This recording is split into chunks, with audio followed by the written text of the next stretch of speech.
Hello students, welcome back.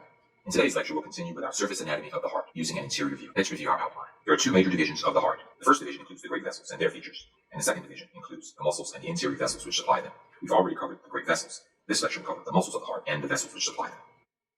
Our vessel conventions, of course, will remain the same. Red indicates a vessel which carries oxygenated blood.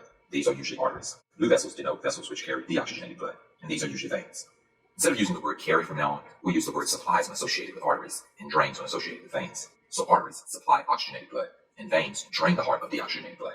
Arteries carry blood from the heart, and veins carry blood to the heart, except in the case for the internal arteries of the heart, and we'll see this later. Let's first discuss the muscular portion of the heart, shown here. In order to give an overview, I'm going to separate the muscular portion from the rest of the heart. The muscular portion of the heart has four areas that we'll describe. The heart has a broad superior part, and a pointy inferior part, and two margins, the left margin and the right margin. The heart has a broad superior portion, shown here on the top.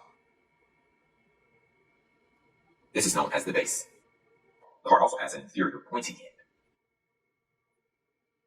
This is known as the apex. The left side of the heart is known as the left margin, and the right side is known as the right margin. And this is our overview of the heart. Now let's describe the features of the muscular region. Shown here and in the walls of the atria is the cardiac muscle of the heart. The cardiac muscle of the heart is known as the myocardium. The myocardium is found in the wall of all four chambers. These vessels here separate the two lower chambers of the heart. On the right here is the lower right chamber, and on the left here is the lower left chamber. The lower left chamber is the left ventricle, and the lower right chamber is the right ventricle. These two chambers are responsible for pumping the blood outside of the heart. On the surface of the myocardium, under these vessels, we have a layer of adipose tissue, or fat, drawn yellow here. Also on the interior of the heart, we have two major grooves. There's a very long groove found at the base, or at the crown of the heart, shown here. I want to outline this groove. This groove separates the atria from the ventricles, the right atrium and the left atrium from the right ventricle and left ventricle.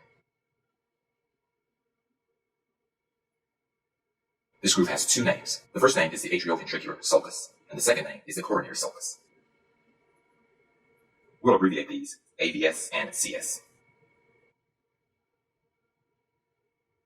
Notice that in this groove there are major vessels which supply and drain the heart. A second groove of the heart is found here, which separates the right ventricle from the left ventricle. I will highlight that one here. This groove is known as the anterior interventricular sulcus. We will abbreviate it AIPS. Now we've identified all parts of the muscular region that are not internal blood vessels. These blood vessels, which supply and drain the myocardium, are part of the coronary circulation. Let's first explain why it's called coronary circulation. In countries where there's a monarchy, when a new person becomes king or queen, he or she has a coronation, and at that coronation, a crown is placed on the person's head. If you look at the heart here, the heart represents a head, where the base is the top of the head. When anatomists first saw coronary circulation, they saw that there was a crown of coronary vessels going around the crown of the head, or the crown of the heart, and for that reason they call this coronary circulation. So the word coronary represents the crown of the heart, or the base of the heart. There are two types of coronary vessels. The internal heart arteries are called coronary arteries, and the internal heart veins are called coronary veins. Before continuing, let's look back at our vessel conventions. In previous lectures, we stated that arteries carry blood from the heart and veins carry blood to the heart. However, with coronary circulation, all vessels start from the heart and end with the heart, and so we can't use this convention here for the coronary vessels. We can still use this one. Arteries carry oxygenated blood, and veins carry deoxygenated blood. However, we won't use carry. For arteries, we'll use supply, and for veins, we'll use drain. And veins drain tissue of deoxygenated blood, so veins drain deoxygenated blood.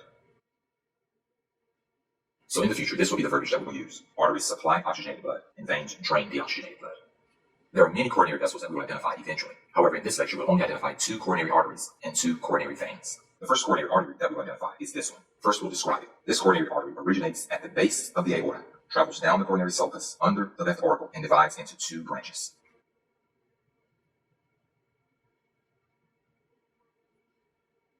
This coronary artery is simply known as the left coronary artery. The left coronary artery is abbreviated LCA. Shown here is our second coronary artery. This coronary artery also stems from the base of the aorta, travels down the coronary sulcus and under the right auricle. This coronary artery is simply known as the right coronary artery, and it is abbreviated RCA. Let's next identify our two coronary veins. The first vein shown here in the interventricular sulcus. This vein originates at the apex of the heart, travels up the anterior interventricular sulcus, arcs left, and proceeds to the back of the heart. This vein is known as the great cardiac vein. Let's identify our second coronary vein. This vein travels up the right margin of the heart, enters the coronary sulcus, arcs to the right, and proceeds to the back of the heart. This coronary vein is known as the small cardiac vein. And shown here is the small cardiac vein. Let's make sure we have arrows pointing to all of the items here. The left coronary artery is here. We have the anterior interventricular sulcus here. The great cardiac vein is here. The left ventricle is here. The right ventricle is here. The myocardium is indicated here, but this muscle is found in all the chamber walls. The small cardiac vein is here. The fat shown yellow is here. The right coronary artery is here.